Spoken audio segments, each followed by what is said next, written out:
No episódio de hoje de Life Happens, nosso podcast de saúde mental, nós vamos falar sobre... Antigamente a minha época era diferente, agora tudo é desse jeito. Parece que a gente é o zero à esquerda, é a geração que não serve pra nada, que não presta pra nada. Na minha época era os jovens não sabem trabalhar. Então essa é a geração que pode tudo? Não, não pode. Na minha época era assim, reclama. O que são habilidades sociais? Bom dia, falar oi, olhar no olho, se despedir. Tudo aquilo que são ali a graxa das interações sociais, né? Aquilo que faz as coisas serem mais amenas, mais tranquilas. Como interagir com o professor, como interagir com os colegas, como apresentar, né? Isso é uma coisa super comum em adolescentes, até um pouco mais jovens, né? A hora que você precisa começar a apresentar um conteúdo em público, a falar na frente dos colegas numa situação de avaliação. Elas são comportamentos que a gente aprende ao longo da vida. Dá uma esperança. Né? E elas têm uma função. Na verdade, é interagir de uma maneira que seja respeitosa conosco, com o próximo, né? E é onde a gente possa obter do ambiente aquilo que a gente precisa, aquilo que a gente valora também. São sempre coisas bem difíceis de fazer, são sempre contextos aversivos, né? De exposição. Você sabe que agora, descrevendo tudo isso, eu fiquei com muita compaixão dessa geração e da nossa também. Porque são habilidades bastante complexas. Muito né? difíceis de aprender. Muito difíceis. Hoje a gente tem um cenário onde as crianças e adolescentes estão super protegidos, por questões de violência, risco, estão mais dentro de casa, tem essa proteção muito grande, às vezes é necessária, muitas vezes está num fator mais exacerbado, assim. E por outro lado, nas redes sociais está tudo livre, tem uma liberdade para tudo, pouco monitoramento. Cria essa coisa meio antagônica, assim, né? Meio oposto, assim. Tá protegido demais num ambiente e livre demais em outro ambiente. E a gente sabe hoje, por estudos, inclusive, o efeito que isso produz nos jovens, né, nas crianças e adolescentes, em termos de saúde mental, questões de ansiedade, depressão, né? Os dados mostram que vem crescendo. Desde 2012, vem crescendo muito a incidência disso, sobretudo nas meninas. E até uma coisa curiosa é que, na nossa época, a gente tinha essa transição da infância para a adolescência. Algumas coisas. A gente era exposto a algumas questões de desenvolvimento no momento da adolescência. Hoje, essa transição, ela tá ali homogênea, não existe. Né? Então, as crianças, elas passam por esse processo automaticamente por conta das redes sociais. E criam-se demandas, muitas vezes, que elas não estão preparadas. Então, imagina, é igual a história de Marte, que a gente brincou no último episódio. Chegou lá com 12, 13, 14, 15 anos, chegam demandas que não foi preparado. Eu tinha um ambiente totalmente livre, com todo o cuidado, e de repente agora se vira aí, me apresente o que eu quero, mas você não foi preparado, eu não quero nem saber. Faça isso. E só pode acertar, hein? Exatamente, não pode Se errar. errar, tá cancelado. Até porque a família inteira veio acertando, se deu bem, você tem que cumprir o que a Exatamente. geração inteira veio fazendo até agora. Exatamente. Mas não seria interessante desenvolver uma habilidade social de como lidar com as mudanças de gerações? Por que a geração atual ela tem que se adaptar automaticamente às coisas como estão? Talvez o segredo esteja de como a gente mudar tudo junto, né? Porque tem muitas habilidades relevantes que os jovens de hoje desenvolvem muito mais rápido do que a gente na nossa época. Só que a gente olha numa perspectiva, na ótica nossa, e se não encaixa na nossa ótica, eles estão errados, eles não têm habilidades sociais. Em certa medida, a nossa geração viveu algo parecido com uma habilidade mais simples, né? Os nossos pais achavam que a gente não ia ser nada profissionalmente porque a gente não sabia datilografar, por exemplo, né? Só que datilografar na nossa geração é uma coisa que ninguém precisou aprender, né? E eles sabiam. Então as habilidades vão mudando de acordo com a necessidade do contexto que as exige. E esse povo vem aprendendo, não sabendo muito direito como que vai aprendendo e se moldando. E aí os jovens de hoje, eu já ouvi meus filhos falando, parece que a gente é um zero à esquerda, é a geração que não serve para nada, que não presta para nada. E eu queria dizer, não, eles têm, talvez eu acho que instâncias ou partes dessa habilidade social hoje que são muito bem aprendidas, como, por exemplo, a de civilidade, a de empatia, né? Que eles têm uma super facilidade para lidar com essas coisas, com a diversidade do mundo em todas as áreas. Uma habilidade por si, ela é aprendida. Para ela ser aprendida, ela tem que ser ensinada. Tem que haver um modelo. Será que uma geração de crianças aprende com quem, gente? A gente precisa olhar também para essa geração que está proporcionando contextos de aprendizagem onde algumas dessas habilidades sejam mais trabalhadas, muitos cursos, muita chance de viver em contextos distintos, vai estudar ali, vai estudar aqui, mas que também faltam outras questões, né? Quer dizer, antes da gente falar que um jovem não é habilidoso ou que ele não sabe fazer ou que essa geração está perdida, acho que vale a reflexão também da gente pensar qual é a nossa responsabilidade enquanto pais e criadores. Porque senão vai ficar nesse conflito. Cria um cenário, muitas vezes, de adoecimento nas relações interpessoais. Que no consultório a gente vê muito isso.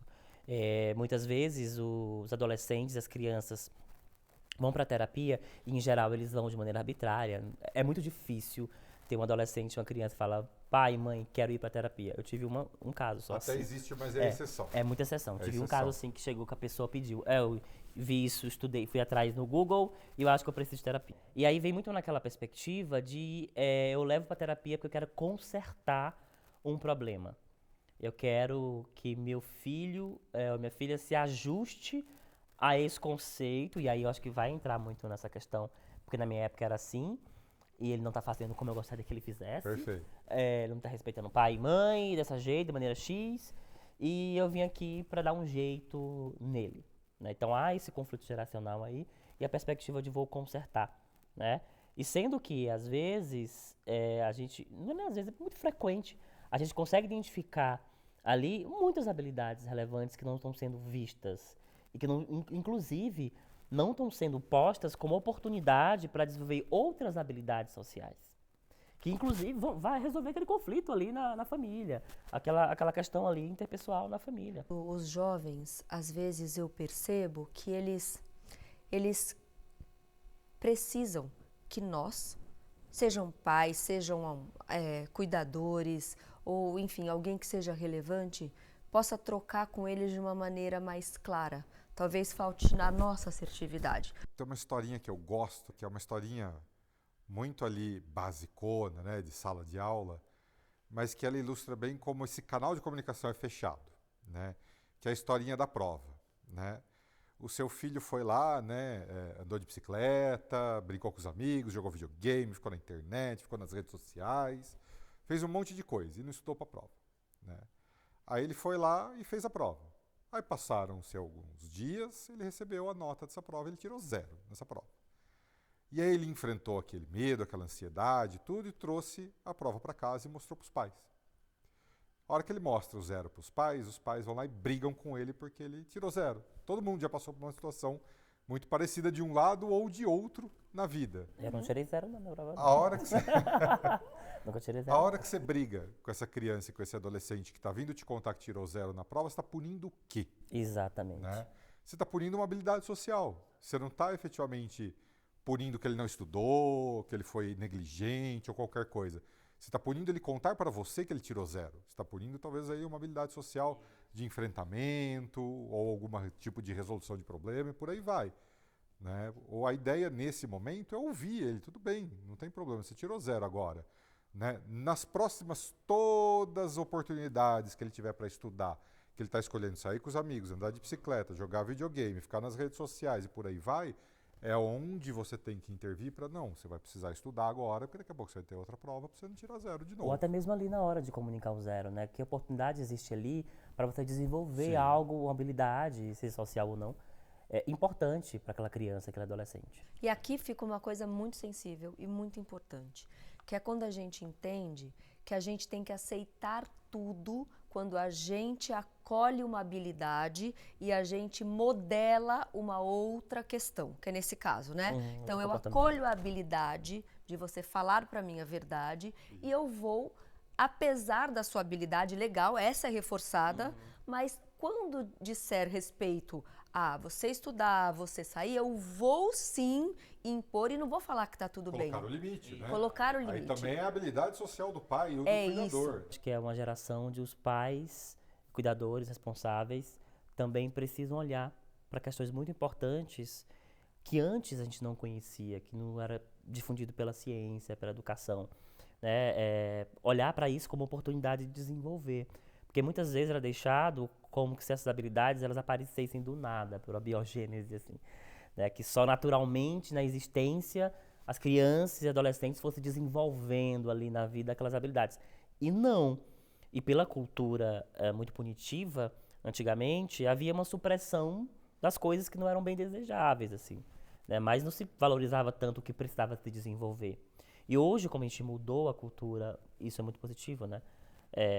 Tirar um pouco esse viés punitivo, inclusive de castigo físico, demandou muito mais dos responsáveis criar espaço e oportunidade para desenvolver habilidades, né? Eu acho que coisas importantes para o desenvolvimento da criança, do adolescente. Só que isso demanda mais da geração atual, dos adultos, aliás, da geração que vai cuidar, né, das crianças e adolescentes. É uma responsabilidade, é para a gente olhar para esse movimento, que a gente vai melhorando uma coisa e vai tendo consequências de outro lado da coisa. Então, hoje os pais se preocupam mais com o filho estudar e ter língua inglesa e fazer habilidades e jogar esporte. Então, existem essas habilidades nesse contexto que são mais desenvolvidas. E outras tantas que ficam, por exemplo, aqui, né, na habilidade do trabalho. Eu vejo muitas pessoas hoje falando, o jovem que começa a trabalhar é o inferno, eles não querem trabalhar, eles querem ir embora, começa no emprego e tchau. Porque, gente, será que não faltou explicar para esse jovem que está indo para o mercado de trabalho que as coisas vão ser diferentes nessa fase? Ou até será, se o mercado de trabalho continua igual e não está se adaptando à realidade dos jovens atuais? Sim, pensando na esperança agora. Eu tenho sobrinhos pequenos e eu percebo e comparo às vezes a expressão de sentimentos, né? De chegar e falar assim, nossa, estou tão feliz fazendo isso agora, eu quero ficar aqui, eu quero morar aqui, né? E os adolescentes também têm mais isso de falar. Eu acho tão rico, eu acho que é uma oportunidade tão boa para a gente pensar em como arranjar isso, desenvolver outras habilidades importantes para a saúde mental, que é uma oportunidade assim de conexão, né? E a conexão é algo tão essencial para a gente, né? Para a espécie humana. Eu acho que a conexão é um caminho assim valoroso de você conseguir desenvolver coisas boas, né? A saúde mental, sobretudo. E é uma coisa que é muitas vezes negligenciada. Talvez mais desenvolvida nos dias atuais, né? Para os mais jovens, para os mais velhos, eu acho que isso não era tão exercitado, né? Não era tão aprendido nesse sentido, a gente não era ensinado a falar, né? Como a gente se sentia antes, a gente era mais estimulado a ser civilizado. Então, pegar essa característica da geração atual, de expressar os sentimentos, estar ali mais com uma abertura maior para as emoções, eu acho que é uma coisa muito rica, que a gente pode potencializar isso, desenvolver, até porque a comunicação, a conexão social é um preditor de saúde mental, como o senhor gosta de falar desse estudo, que ele vai falar agora, porque ele sempre fala desse estudo, que todo mundo conhece, que é muito, muito lindo, inclusive, né? Que mostra essa importância aí ao longo da vida, um preditor de saúde, ter um bem-estar, de continuar vivo, inclusive, é você ter conexões sociais, relações sociais, que implica, inclusive, falar o que você sente, né? Exatamente. Você não vai falar pra gente do estudo? Ele vai fazer protesto. Que é o de Oxford. Eu lembrava Stanford. Enfim. Enfim. O fato é que é o estudo experimental em coleta contínua de dados mais antigo do mundo, né? Ele está sendo coletado dados aí desde o século XIX e com a mesma metodologia, só vem trocando as equipes que estão coletando esse dado. E a ideia dele é responder quais são as variáveis correlacionadas com a longevidade. A gente fala muito daquilo que faz a gente viver menos, né? Fumar, beber, né? Se isolar, né? Sei lá, comer salsicha, né? Não sei quanto tem aquela conta ainda. Quantas salsichas você come, quantos dias de vida você vai perder, tem tudo aquele rolê, né? Mas esse estudo que ele quer responder o que faz a gente viver mais. E desde o século XIX até hoje tem uma única variável que se correlaciona positivamente com longevidade, não tem outra. Não é dieta mediterrânea, não é onde você mora no interior, você mora numa grande cidade, você tem acesso sei lá, saúde ou qualquer coisa. é a quantidade de relações sociais significativas que essas pessoas desenvolveram ao longo da vida. Né? Quanto mais relações sociais significativas uma pessoa tem, mais tempo ela vive. Se a gente se lembrar como a gente foi, como a vida aconteceu, a gente vai ver que, basicamente, ainda somos os mesmos como os nossos pais, né? Exato. Ou seja, nada mudou. Na nossa geração também, a gente, né, era essa geração horrorosa e agora isso continua. E que, na verdade, eu acho que tem a ver com multifatores. Uma geração que precisa que cada vez mais os cuidadores se responsabilizem e usem de recursos que existem aí, terapia, a própria educação em si, para potencializar o desenvolvimento dessas crianças e adolescentes, porque no fim das contas eles vão continuar aqui, né? As gerações estão aí, mas talvez a gente tenha que, de novo, olhar para nós mesmos, olhar em volta ao invés de apontar o dedo e ver o que a gente pode fazer para melhorar aquilo que a gente está percebendo que está demandando atenção. E criar um ambiente seguro de acolhimento para poder ter esses momentos de trocas. É muito gostoso ficar debatendo sobre temas relevantes num ambiente seguro e acolhedor. O do áudio. Eu não lembrava de onde era, de Oxford. Acho que é de Oxford. Inglês? Eu lembrava Stanford. Ah, deve ser de Stanford, talvez. Tudo bem. Eu sempre confundo as duas coisas. É uma das duas. Ele é americano, não é? Eu acho que é inglês. É inglês. Eu sempre Stanford confundo. é Estados Unidos. Dá um Google e você descobre.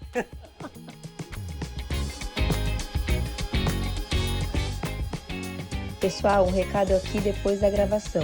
O estudo que a gente falou era de Harvard.